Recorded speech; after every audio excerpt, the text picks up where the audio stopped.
Punjab national bank के द्वारा यहाँ पर एक नोटिस चिपकाया गया है और इधर देख लीजिए कि यही घर है। इस घर में सील कर दिया गया और यहाँ पर ताला मार दिया गया और सील भी किया गया है। पूरा मामला क्या है, यहाँ के लोगों से बातचीत करेंगे। और अच्छा, ये बताइए कि क्या मामला हुआ है कि आपका सारा सामान बाहर निकाल दिया गया है? एक 2017 में मैंने हम एक लोन लिए थे। 2017 में लोन लिए थे। कितना? 10 लाख का सीसी था। ठीक है।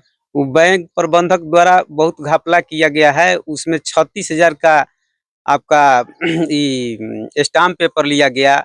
उसमें दलालों के द्वारा मैंने लूटपाट में 2 लाख रुपया उसी समय वो लोग काट लिए। 10 लाख रुपए में? 10 लाख में 3 लाख रुपया जो है हम ला करके अपना व्यवसाय चालू किए। व्यवसाय नहीं चला तो हम बैंक प्रबंधक को आवेदन दिए, वित्त मंत्रालय में दिए, भारत सरकार को, मुख्यमंत्री के, मैंने जहाँ तहाँ बहुत अपना हम लेटर को छींटे, किसी तरह का संज्ञान नहीं लिया गया।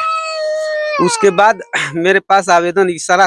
लोन आप क्यों लिए थे? बिजनेस के लिए कि बिजनेस के लिए थे। बिजनेस आपका नहीं चला? बिजनेस नहीं चला तो उसीलिए हम बैंक प्रबंधक को कहे कि सर इतने पर अपना आवेदन दे करके कि यहीं पर खड़ा कर दीजिए और छोटा छोटा इंस्टॉलमेंट बांध करके हमसे ले लिया जाए।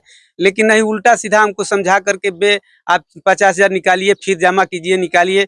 एक चेक पर दो को बिना अमाउंट का हमसे सिग्नेचर कराया गया और अपने अमाउंट भर करके वो मैनेजर लोग मैंने एथी किए थे। इसी में सारा हम डिटेल, हमारे मोबाइल था, एक मोबाइल में चोरी हो गया तो हम थाना पर सनहा दिए थे। तो मोबाइल में उस सारा सिस्टम से उन लोगों का हम रिकॉर्डिंग किए थे। वो लोग एक्सेप्ट भी किए थे कि हाँ आपके साथ है इस तरह का। कौन ब्रांच है? पंजाब नेशनल बैंक डुमराव की शाखा जी। अब बताइए, बहुत सारे यहाँ पर अब कागज लिए। तो ये अपर समहर्ता के न्यायालय में भी केस चल रहा था। आज का डेट है, आज मैं जाने वाला था वहाँ समझने के लिए कि मैंने क्या हो रहा है। हम बार बार अपना रिक्वेस्ट करते हैं कि हमारा बच्चा इतना पढ़ लिख करके शिक्षित एम्प्लॉयड कहीं हो जाएगा तो हम बैंक को कवर कर लेंगे, हमारा व्यवसाय भी आ जाएगा तो हम कवर कर लेंगे। लेकिन व्यवसाय भी अभी नहीं हो रहा था, इसलिए हम बार बार रिक्वेस्ट कर रहे थे वित्त मंत्रालय से लेकर के। और ये डीएम एडीएम साहब के ने सब जगह जाते थे, ये लेटर को अपना लिख के एक भी डेट नहीं छोड़ते थे। तब पर भी इस तरह का मेरे साथ एक अनुसूचित जनजाति के नाते होते हुए मैं भूमिहीन गरीब व्यक्ति कैसे कैसे अपना एक कौड़ी फूटी कौड़ी से कमा करके ये लिया था और ये हमारे साथ इस तरह का न्याय हुआ है। ये घटना कब का है? ये घटना कल का है, 30 तारीख को। कल की 29 तारीख शाम को अंधेरा में ये सब कुछ मैंने अंधार तक अपना सब निकाल दिया, निकाल करके ताला मार करके चले गए। एगो हेथी पर हमसे रिसीव कराए, उसमें ना हमसे यही बोल रहे थे लोग कि डीएम एसपी का आदेश है, तो वो कॉपी दिए तो उसमें हम देख रहे हैं कि डीएम एसपी का कोई जिक्र नहीं है। अब जा रहे थे, आज पता चला बैंक आपसे पैसा नहीं ना मांग रहा था कि पैसा आप जो लिए हैं पैसा दे दीजिए? पैसा मांग रहा था। लोक अदालत में हम बार बार आवेदन दिए हैं समझौता के लिए कि भाई समझौता करके एगो छोटा सा हमको हेथी पर ला दिया जाए। हम बोल रहे थे कि हमको 2-3 महीना का टाइम दे दिया जाए। में दे देंगे। हाँ नहीं, 2-3 महीना का टाइम दे दिया जाए, हम हितई नतई चाहे जैसे हो अपना व्यवस्था करके हम आपको दे करके आप उधार हो जाएंगे। लेकिन एक बाइक ये बैंक प्रबंधक एक न एक सुने है, इसी तरह का हमारे साथ अन्याय किया है। ऐसा नहीं ना आपका जमीनें बैंक वाला बेच दिए हैं? अब ये तो मालूम नहीं हमको है, आपको नहीं पता? ना हमको पता तो नहीं है कि बैंक हमारा घर द्वार बेच दिया है।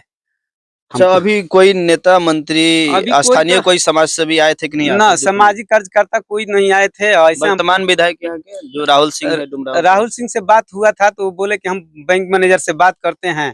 तो अब काज ने बात किए हैं कि नहीं, उसके बाद फोन किए तो वो भी नहीं रिसीव कर रहे हैं। सांसद महोदय से बात हुआ तो वो भी बोले कि हम ठीक है फोन करते हैं, कोई मैंने इस पर संज्ञान नहीं लिया। अच्छा, मांग क्या है आपकी? मांग बताइए। हमारी मांग है कि हमारे बच्चों को पढ़ने दिया जाए, भविष्य उज्जवल होगा। चाहे हम भाग नहीं भगेड़ू तो कोई क्रिमिनल तो है नहीं, हम व्यवसायिक मैन है, आज भी व्यवसाय किए हैं, हमारा व्यवसाय उस तरह का नहीं चल पा रहा है, नहीं तो हम कहाँ जाएंगे। हमारा एक एक बिंदु पर हम यही जिला पदाधिकारी से आग्रह करेंगे कि हमारा एक एक बिंदु पर जांच किया जाए कि आखिर उतना पैसा निकाले तो हमने किया क्या।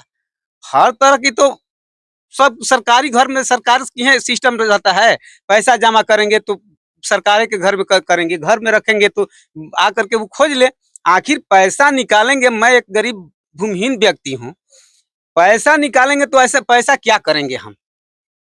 जो ये बहुत बड़ा हेथी बात है कि पैसा निकाल लिया तो निकाल करके हम करेंगे क्या। कोई पियक्कड़ है या कोई हम दारूबाज है या कोई क्रिमिनल है, चाहे मैंने हमारे तरह अवैध तो कोई बात नहीं, हम रात दिन लड़कों को संघर्ष में जीवन बिताते हैं कि नहीं।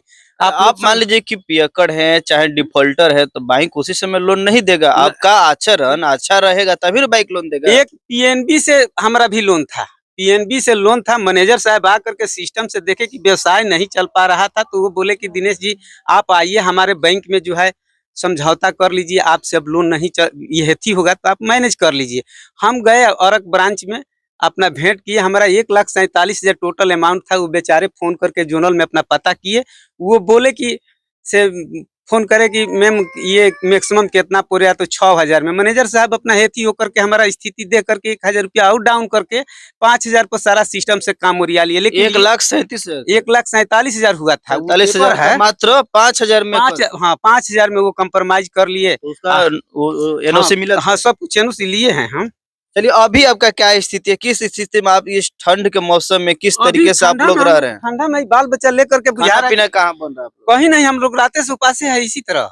ये बाल बच्चा हमारा पढ़ाई लिखाई जो लैपटॉप हुआ था, वो सब सारा सिस्टम देख नहीं फेंक दिए हैं अब इसी तरह, मैंने निदर्ती के तरह, उसके पास इसको दर्द नहीं हुआ है। बहुत सारा बुक दिखाई दे रहा है कि आपके। देखिए यही का ये है हमारा पीएनबी का, ये जो है जी ये चलिए चलिए ठीक है। तो देखिए कि इनका दर्द भरी कहानी हमने दिखाने का प्रयास की है और जो मानवाधिकार है, मानवाधिकार के इनके ऊपर कार्रवाई होनी चाहिए कि जिस तरीके से ठंड के समय में इनका सामान और घर से बेदखल कर दिया गया है।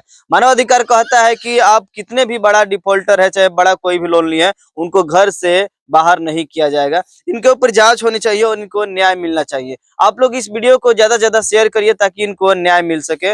मिलते हैं फिर अगले वीडियो में। धन्यवाद।